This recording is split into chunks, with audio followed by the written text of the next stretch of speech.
Hello friend, প্রায় দীর্ঘ 10 মাস পর আবার আপনাদের সামনে হাজির হলাম।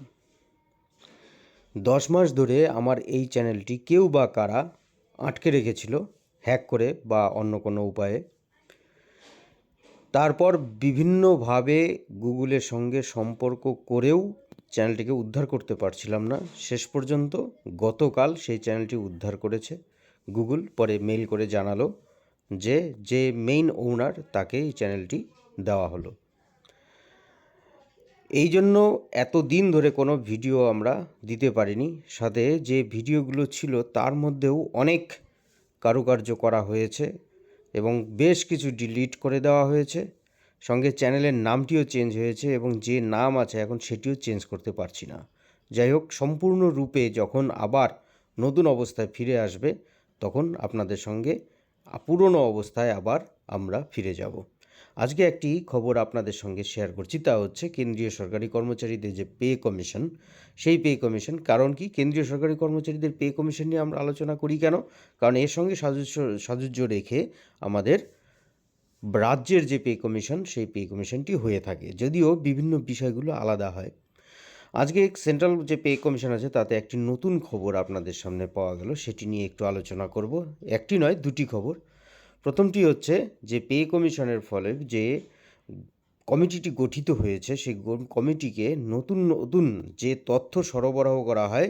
এতদিন বিভিন্ন যে সংগঠনগুলো আছে, কেন্দ্রীয় সংগঠন, তারাই দিতে পারছিল তাদের যে রেকমেন্ডেশন আছে সেই রেকমেন্ডেশনগুলো। এবার বিভিন্ন পেনশনার এবং এমপ্লয়ি যারা কোনো কর্মী সংগঠনের সঙ্গে যুক্ত নয়, তারাও তাদের সাজেশন দিতে পারে। সেই অনুযায়ী যে ফিটমেন্ট ফ্যাক্টর বা বেতন কতটা বৃদ্ধি হতে পারে বা পেনশন কতটা হতে পারে, ন্যূনতম কত হতে পারে, সেই সমস্ত তথ্যগুলোই তারা জানাতে পারে। সেই জন্য একটি ওয়েবসাইট তারা চালু করেছে। সেই ওয়েবসাইটটি, যেটি এইটথ পে কমিশন আছে, তাদের মধ্যেই একটি নতুন উইন্ডো খুলেছে। সেই উইন্ডো খুলে সেই উইন্ডোতে গিয়ে সবাই তার মতামত দিতে পারে। এটি একটি। সঙ্গে আরেকটি ছিল হচ্ছে এরিয়ার, অর্থাৎ বেতন কমিশন গঠিত হলেও তা সম্পূর্ণ করতে, অর্থাৎ তার রেকমেন্ডেশন সম্পূর্ণ দিয়ে রূপা অবস্থায় আসতে 20 মাসের মতন সময় লাগবে বলে জানা যাচ্ছে।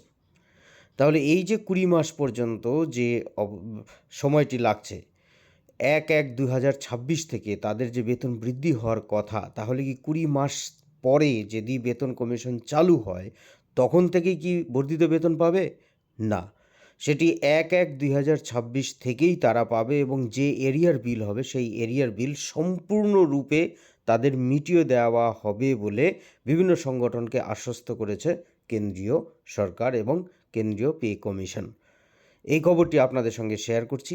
বিগত সময়ে দেখা গেছে যে লাস্ট যে পে কমিশন হলো রাজ্যের ক্ষেত্রে, সেখানে কিন্তু কোনো এরিয়ার দেওয়া হয়নি।